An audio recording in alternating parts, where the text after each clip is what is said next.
Welcome to Divya astro channel. आज हम बात करेंगे शुक्र के पितृऋण की।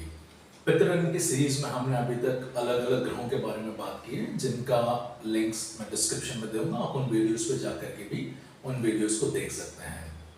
आज जो मेजर हम बात करने वाले हैं वो शुक्र का पितृऋण। शुक्र का पितृऋण कुंडली में बनता कैसे है और इसके क्या कारण होते हैं। लाल किताब कहती है कि शुक्र का पितृऋण बनने का जो मेजर कारण है वो होता है कि जब भी आपकी पूर्वजों में, भले 2 पीढ़ी पहले 3 पीढ़ी पहले, अगर किसी पूर्वजों के द्वारा किसी भी लालच की वजह से डिलीवरी के टाइम पे किसी स्त्री की हत्या कर दी गई या उसे जान से खत्म कर दिया गया, तो शुक्र का पितृऋण भावी पीढ़ी की कुंडली में आता है।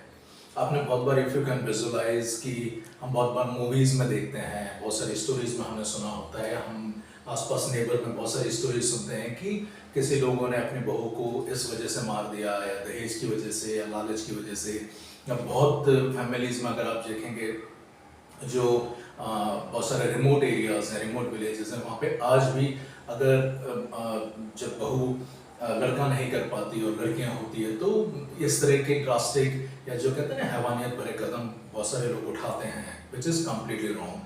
तो लाल किताब ये कहती है कि अगर ऐसा कुछ भी आपके पूर्वजों के द्वारा हुआ है तो शुक्र का पितृऋण आपकी कुंडली में या आपके फैमिली की किसी भी कुंडली में आ सकता है। That is one thing. Second, अगर हम बात करें कि शुक्र का, अब हमें ये तो पता नहीं कि हमारे पहले पूर्वजों ने क्या किया था, कैसे किया था, तो अब हम इसे कुंडली में कैसे पहचानें।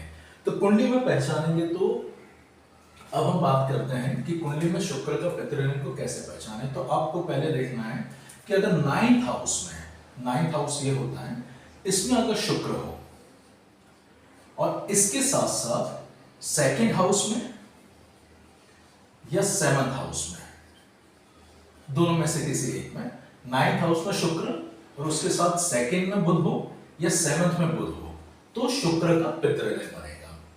अगर 9th हाउस में शुक्र नहीं है और 2nd या 7th में बुध है, तो पितृऋण नहीं माना जाएगा, लेकिन कुछ सिम्टम्स मैच कर सकते हैं, तो हमें देखना पड़ेगा। तो पहली कंडीशन हो गई कि शुक्र 9th में और बुध 2nd एंड 7th में। दूसरी कंडीशन, शुक्र 1st एंड 8th से बाहर है। शुक्र 1st में नहीं है और 8th खाने में नहीं है, मतलब इससे बाहर 2nd, 3rd, 4th, 5th, 6th, 7th, 9th, 10th, 11th, 12th में कहीं भी है, लेकिन 1st एंड 8th में नहीं है। अगर 1st एंड 8th में है तो नहीं होगा। शुक्र 1st एंड 8th से बाहर है और दूसरे और सातवें में या तो सूर्य, चंद्र या राहु, तीनों में से एक या तीनों भी हो सकते हैं। तीनों में से एक होगा, अगर एक ग्रह है तो कम लेवल का पितृऋण माना जाएगा, अगर तीनों हैं तो बहुत हैवी लेवल का पितृऋण होगा। तो शुक्र 1st एंड 8th से बाहर और नंबर 2 एंड 7 में सूर्य, चंद्र और राहु, इन तीनों में से एक। फॉर एग्जांपल मैं बात करूं कि शुक्र आपका 10th हाउस में है और 2nd हाउस में सूर्य आ गए या चंद्र आ गए या राहु आ गए, तो आपका शुक्र का पितृऋण माना जाएगा। या ये कहिए शुक्र यहाँ पे है और 7th हाउस में तीनों में से कोई एक या 2 या 3 आ गए, तो भी शुक्र का पितृऋण माना जाएगा। तो कुंडली में हमें इसे पहचानना है। अब यहाँ पे मैं एक चीज और बताना चाहता हूँ, क्योंकि मुझे कुछ कमेंट्स भी आए हैं। तो ये चीज है कि बहुत बार हम जो कुंडली देखते हैं वो हम लग्न कुंडली देखते हैं। अब लग्न कुंडली में बहुत बार ये चीजें, आपको सिम्टम्स मैच हो रहे हैं, लेकिन आप कहेंगे कि मेरा शुक्र तो 1st में है और ये तीनों चीजें, तो भी मुझे इनका फर्क आ रहा है, या ग्रह 2nd की जगह 3rd में है, लेकिन सिम्टम्स मैच हो रहे हैं। बहुत बार आपको क्या होता है, लग्न कुंडली के साथ साथ आपको शोधित कुंडली देखनी होती है, क्योंकि शोधित कुंडली के अंदर क्या होते हैं कि कभी कभी कुछ ग्रह जैसे कॉर्नर पे है तो वो नेक्स्ट भाव का भी फल देता है। तो बहुत बार हमें लग्न कुंडली में अगर ये कंडीशन नहीं मिल रही, लेकिन सिम्टम्स आपको दिख रहे हैं, तो आपको शोधित कुंडली में देख करके पहचानना होता है। शोधित कुंडली के बारे में मैं एक सेपरेट वीडियो बनाऊंगा कभी, कि शोधित कुंडली कैसे देखें, आपको कहाँ मिल सकती है और कैसे इसको आप ये सिम्टम्स या वो सारी कंडीशंस आप उसमें देख सकते हैं। तो लग्न में अगर आपको नहीं दिख रहा है तो आपको शोधित में देखना होगा। और बहुत बार ये होता है लग्न में ये कंडीशन दिखे बहुत बार ये भी होता है, मैंने बताया ना कि लग्न में ना दिखे, मतलब ये कंडीशन नहीं अप्लाई हो रही है, लग्न में अप्लाई नहीं हो रही, लेकिन सिम्टम्स मैच हो रहे हैं। और बहुत बार ये हो सकता है कि लग्न कुंडली में कंडीशन दिखे लेकिन सिम्टम्स मैच ना हो, तो जरूरी नहीं है कि वो हो सकता है शोधित में वो अलग अलग हो गए, या शुक्र नेक्स्ट घर में मूव हो गया, या सूर्य चंद्र नेक्स्ट घर में मूव हो गए, तो वो आपको दोनों शोधित कुंडली देखना पड़ेगा। अब हम बात करते हैं, हमने बात की कि भाई बुजुर्गों के द्वारा क्या कारण हुआ, कुंडली में हम इसे कैसे पहचानें। अब इसके सिम्टम्स की अगर हम बात करें तो शुक्र ग्रह जो प्राइमरी, ये लाइफ का बहुत इंपॉर्टेंट ग्रह है। शुक्र ग्रह की अगर मैं बात करूं तो शुक्र देवताओं के राजा माने गए हैं। लाइफ में जो मेजर लग्जरी है, सुंदरता, लग्जरी, ऐश्वर्य, भोग विलास, उसके कारक देवता शुक्र है। जिसका भी शुक्र वीक होगा वो लाइफ में लग्जरी अफोर्ड ही नहीं कर पाएगा, ये यूज ही नहीं कर पाएगा। आपने बहुत बार देखेंगे जो बड़े बड़े एक्टर्स हैं तो उनके सेलिब्रिटीज और उनका दूसरे ग्रह भी इंपॉर्टेंट है, लेकिन शुक्र उनका पावरफुल होना ही होता है। अब शुक्र ग्रह का पितृ आ गया तो जो मेजर सिम्टम्स बनता है कि शुक्र आपकी शादी का कारक है। तो जब भी शादी होती है, भले लड़की है या लड़का है, अगर दोनों में शुक्र का दोष है, किसी एक में शुक्र का पितृ है, तो शादी के समय किसी न किसी तरह की दुर्घटना की न्यूज आ जाती है। या मैं अगर बात करूं कि कोई भी अगर खुशी या जीत का मौका होगा, तब कुछ न कुछ गम के हालात बन जाते हैं। आपको लग रहा है कि अब हम सेलिब्रेट करेंगे, हमको ये अच्छा काम हुआ, ये पॉजिटिविटी हुई, हमने ये चीज खरीदी, या हम इसका चलो अब सेलिब्रेशन करते हैं। तो जब भी आप सेलिब्रेशन करने की इच्छा करेंगे, कुछ न कुछ ऑब्स्टेकल आ जाएंगे, और इनफैक्ट ऑब्स्टेकल नहीं आएंगे, कुछ न कुछ ऐसी न्यूज आ जाएगी जो गम से रिलेटेड है, कि किसी रिश्तेदार की मौत हो गई, कुछ दुर्घटना हो गई, कोई एक्सीडेंट हो गया, तो ये चीज होती है। उसके साथ साथ जैसे मैं शादी की बात कर रहा, तो शादी के समय आपने देखा होगा, बहुत आपने न्यूज सुनी होगी, और ये कॉमन मतलब आती रहती है न्यूज की, शादी हुई, दूल्हा दुल्हन घर पे आए, या जैसे ही फेरे हुए, दूल्हे की साइड या दुल्हन की साइड किसी की डेथ हो गई। इधर तो डोली सज रही है, डोली निकल रही है, और साइमल्टेनियसली कफन की भी तैयारी हो रही है। तो ये बहुत बड़ा सिम्टम्स है शुक्र के पितृऋण का। बहुत बार आपने देखा होगा बारात निकली, उसका और भी एक और दूसरा योग बनता है, लेकिन बहुत बार शुक्र के पितृऋण की वजह से भी होता है कि बारात निकली, बारात का एक्सीडेंट हो गया। मुझे आज भी एक केस याद है कि मैं किसी की कुंडली देख रहा था, तो वो अपनी वाइफ की कुंडली दिखा रहे थे। तो मैंने उससे पूछा कि भाई आपकी वाइफ की कुंडली में ये ऋण बन रहा है, तो जब भी इनके घर में शादी है, तो आपकी शादी के समय भी ऐसा हो सकता है, बिकॉज आपकी वाइफ के भी ये शुक्र का पितृ ऋण बन रहा है, या वाइफ का जो भी परिवार है उसमें इस तरह की घटना हो सकती है कि शादी के समय कोई एक्सीडेंट या डेथ कुछ होगा। तो बहुत बार लोगों को नहीं पता होता है कि हमारे एक्सटेंडेड फैमिली में क्या हुआ है, इन लॉज की फैमिली तो सारी चीजें नहीं पता होती, तो ये सर कि मुझे नहीं पता, लेकिन फिर बाद में उन्होंने कुछ इंक्वायरी की होगी तो पता पड़ा कि उन्हीं की एक्सटेंडेड फैमिली में, वाइफ के साइड फैमिली में कोई एक मैरिज हो रही थी, कुछ एक पीढ़ी दो पीढ़ी पहले की बात उन्होंने बताई कि मैरिज हो रही होगी, इधर जैसे ही फेरे हुए, मतलब वो उन्होंने बताया कि शायद वो उनकी वाइफ के अंकल या कुछ तो भी थे डिस्टेंस में, कजिन या कोई भी होंगे, तो उनकी जैसे शादी हुई, फेरे हुए, और जैसे ही फेरे खत्म हुए, सडन उस बंदे को अटैक आया और ही डाइड स्पॉन्टेनियसली, मतलब he on the spot he died.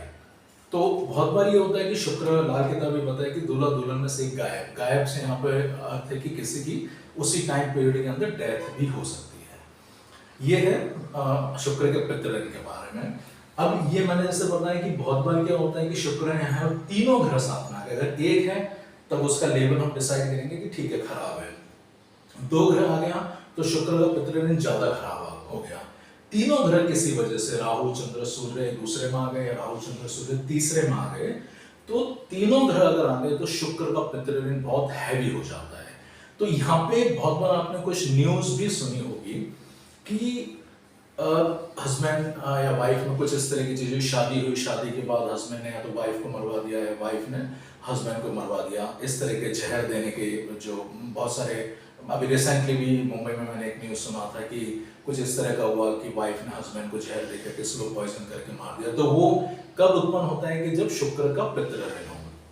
बहुत बार ये हो जाता है कि बहुत सारे केसेस ऐसे होते हैं, शादी हुई, दूल्हा या दुल्हन पैसे लेकर के फरार हो गया, दुल्हन को कहीं छोड़ करके चला गया, तो ये सब भी शुक्र के पितृ ऋण से ही रिलेटेड सिम्टम्स हैं।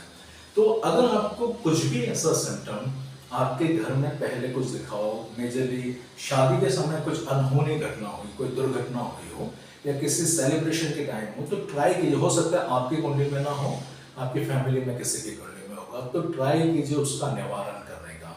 क्योंकि इसमें सबसे बड़ी प्रॉब्लम ये है कि शुक्र, मंगल और ये कुछ पितृ ऋण वंशानुगत होते हैं। कि ऐसा नहीं है कि किसी एक बंदे के साथ हुआ तो उसी के साथ होकर के खत्म हो गया, ये नेक्स्ट में भी जाएगा। और गारंटीड जब ये किसी एक की कुंडली में परिवार में हुआ है तो परिवार में 3 से 4 जनों की कुंडली में होगा ही होगा, और नेक्स्ट लेवल पे धीरे धीरे बढ़ता ही जाएगा। तो इसे समय रहते कंट्रोल करना बहुत जरूरी है। सूर्य राहु चंद्र की वजह से अगर बन रहा है तो सूर्य राहु चंद्र के फल भी खराब होंगे। चंद्र का फल खराब होगा, सूर्य का फल खराब होगा, कैरियर। बहुत बार ये है कि अगर 7th का सूर्य वैसे भी शादीशुदा लाइफ के लिए खराब माना जाता है, 7th का सूर्य आने पर डेफिनेटली जो भी स्पाउस है उसकी लाइफ में, हेल्थ में, कैरियर में प्रॉब्लम आनी ही आनी है। तो सूर्य का फल भी खराब हो जाता है। तो ये था शुक्र के पितृ ऋण के बारे में कि ये इसके सिम्टम्स हैं। अब बात करते हैं हम इसके डेफिनेटली उपाय के बारे में कि हम कौन सा ऐसा उपाय करें कि जिससे शुक्र के पितृ ऋण को नलिफाई किया जा सके, जो आगे हमारी कुंडली में ना आए। तो जब भी पितृ ऋण का उपाय करना होता है तो पहली कंडीशन जो मैंने पहले वीडियोस में बता रखी है कि आपको पूरे खानदान से पैसा इकट्ठा करना है। वो जो भी उपाय है उसको करने के लिए आपको पूरे खानदान से इक्वल मनी अमाउंट इकट्ठा करना है। लेकिन अब किसी वजह से आज की तारीख में वो प्रॉब्लम पॉसिबल नहीं होता। कोई कहाँ रह रहा है, कोई कहाँ रह रहा है। बहुत बार लोग इन चीज़ों को आजकल मानते भी नहीं है।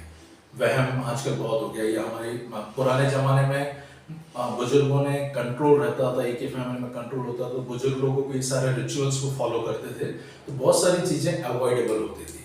लेकिन आजकल न्यूक्लियर फैमिली हो गई है, कोई कहाँ रह रहा है, सब अलग अलग हो गए हैं, तो बहुत सारी चीज़ें लोग फॉलो नहीं कर पाते हैं। तो अगर सारे खानदान वाले नहीं मान पाते हैं तो आप एक काउंटिंग कर लीजिए कि भाई आपके खानदान में कितने लोग हैं। तो एवरेज 100 से 150 लोग आपके खानदान में जो जीवित हैं, जिनमें आपकी ब्लड लाइन जा रही है, जैसे ताऊ जी की फैमिली, दादाजी के ब्रदर की फैमिली, तो आप एक अगर काउंट करेंगे तो 100 to 150 नंबर्स की फैमिली मानते हैं। आप इसे 100 मान लीजिए। और अपने अगर सपोज आप 1 रुपया, सब अगर राजी होकर के दे रहे हैं तब तो 1-1 रुपया या 10-10 रुपया ले रहे तो सबका इक्वल अमाउंट होगा। लेकिन अगर वो राजी नहीं है और आप उनसे बात नहीं करना चाहते, आप अपने लेवल पे ही ये करना चाहते हैं, तो 1 रुपया अपना लीजिए और उनका 10 गुना लीजिए। तो 1 रुपया आपका हो गया, 10-10 रुपये उनके हो गए। तो सपोज कीजिए आपने 100 लोग काउंट किए, तो 100 लोगों का 10-10 तो 1000 रुपया वो हो गया और 1 रुपया आपका हो गया। तो 1001 रुपया आप इकट्ठा कर लीजिए। वो सारा पैसा इकट्ठा करके आप ज़्यादा भी कर सकते हैं जितनी आपकी कैपेसिटी है, ये मैंने कैलकुलेशन बताई है। आप ज़्यादा भी कर सकते हैं और जितनी आपकी कैपेसिटी उतना इकट्ठा कीजिए और उस पैसे से एटलीस्ट उसी दिन में 100 गायों को चारा खिलाइए। 100 गायों को चारा, और हरे चारे से भी अच्छा है कि आप वहाँ पे गौशाला वालों को पूछ लीजिए। इसमें लाल किताब में क्या है कि 100 गायों को जो अंगहीन ना हो, मतलब आपको मेक श्योर करना है कि किसी का भी कोई भी बॉडी पार्ट डिफेक्टेड ना हो। आप वो अलग लेवल पे कभी कर सकते हैं कि आपको और गायों की सेवा करनी आप कीजिए, लेकिन उस दिन आपको यही ध्यान रखना है कि 100 ऐसी गायें चूज करनी है जिनका कोई भी अंग भंग ना हो और उनको लजीज खाना खिलाइए। जो उनका लजीज खाना होता है, चरी ज्वार होता है या कुछ ऐसा खाना जो उन्हें पसंद आए, तो वो आप 100 गायों को एक ही दिन में खिलाइए।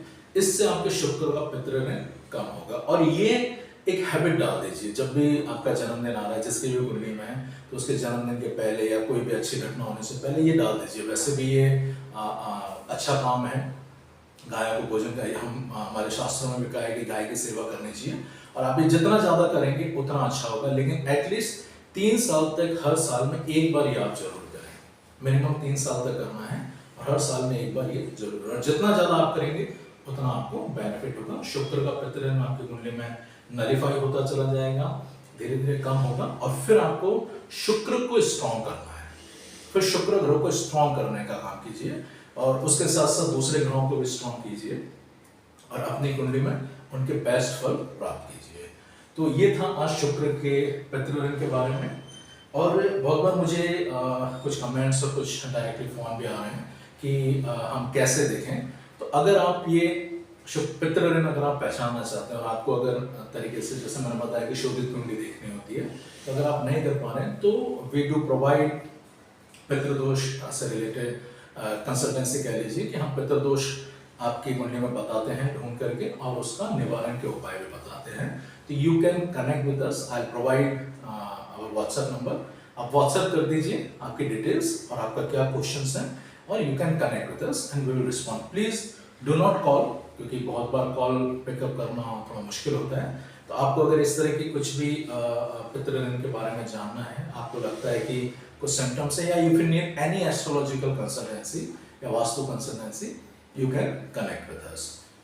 एंड आई विल से, अगर आपको लगता है कि इस तरह के कोई आपके दोस्तों या किसी में अगर इस तरह के सिम्टम्स हैं, तो please do share this video. If this video can help anyone और उनकी लाइफ में कुछ पॉजिटिविटी हो सकती है, that will be really a great help to humankind. Thank you. Jai Mata.